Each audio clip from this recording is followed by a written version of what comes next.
Storytime at Home, presented by the Cincinnati and Hamilton County Public Library. Hi friends, it's Miss Claire from the Groesbeck Library. I have another book to share with you today. It is called Books by Horseback, a librarian's brave journey to deliver books to children. This book was written by Emma Carlson Berne, who is one of the library's writers-in-residence, and the pictures are by Ilaria Urbinati.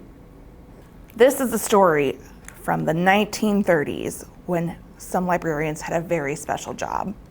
She's on a horse. Books by Horseback. The Kentucky dawn is gray and chilly, but Edith is already awake and pasting a torn book. She promised 8-year-old William Caudill that she would bring him an adventure story today. Edith is a pack horse librarian. Every day she travels for miles to deliver books. William lives far back in the mountains. Edith will have to ride hard to reach his family's cabin. Edith laces her boots and slaps on her hat.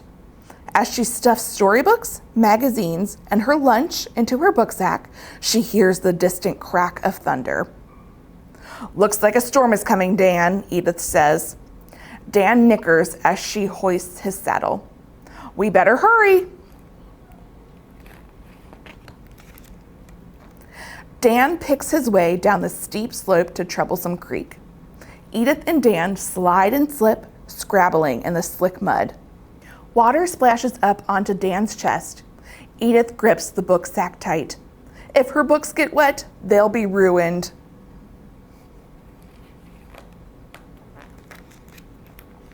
Past the creek, Piney Knob Ridge thrusts its shoulders into the sky. But Edith is not afraid. She's climbed these slopes since she was a little girl.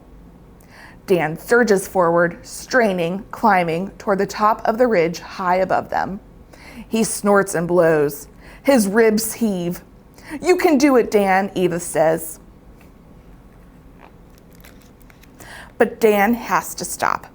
Piney Knob is too steep and Edith is too heavy. Edith lashes the booksack to the saddle. She slides down and hugs Dan's damp neck. Edith leads Dan up the ridge.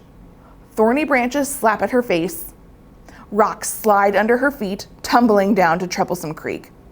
"We're almost there, Dan!"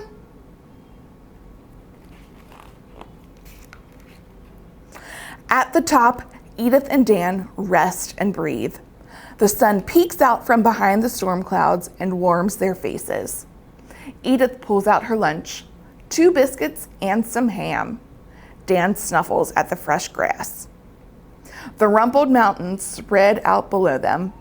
Edith can just see the Caudill's cabin nestled in a holler 3 miles away. They still have 3 miles to go. Partway down the other side of Piney Knob, a little spring bubbles. Edith is thirsty. She drinks and splashes the cool limestone water against her hot face. A flash of lightning slashes across the sky. Dan jumps as thunder booms, echoing through the hills. "Easy, boy," she says. She pats his neck as the rain starts. The wind rises to a scream, bending the treetops. Edith pulls on her coat as rain drips off the brim of her hat and pelts Dan's rump. "Come on, Dan," Edith shouts.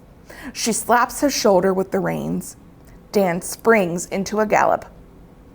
Crash! A tree smashes down right in front of them. No time to stop. Edith and Dan clear it in one spectacular leap. "The bookwoman's here! The bookwoman's here!" William shouts. He and his sister Ruth are waiting on the cabin porch. "I knew she wouldn't forget." Edith and Dan trot into the yard, breathing hard. Mr. Caudill hurries to open the barn door for Dan. "Did you bring me an adventure story?" William asks. "Of course I did." Edith hands down the booksack so they can choose. "And I have a pawpaw pudding recipe for you, Mrs. Caudill." Outside, the rain beats against the cabin walls, but inside, Edith pulls a chair close to the wood stove. Mrs. Caudle hands her a mug of coffee. She opens a storybook and starts to read. William and Ruth crowd against Edith's knees as she tells the story of a magic sword buried in a stone. Even Mr. Caudle listens. By the time she's finished, the storm has passed. Edith still has more families to visit. The creeks are going to be extra dangerous after the rain. Mounted again, Edith waves goodbye. The children are waiting, Dan, Edith says. Let's go. And that, my friends, is the end. Thank you so much for joining me today to hear my story about these special librarians from a long time ago. I hope you enjoyed it and that you learned something new. I'll see you next time. Bye. Get free books in the mail. Sign up today. Go to Ohio Imagination Library.org to find out more.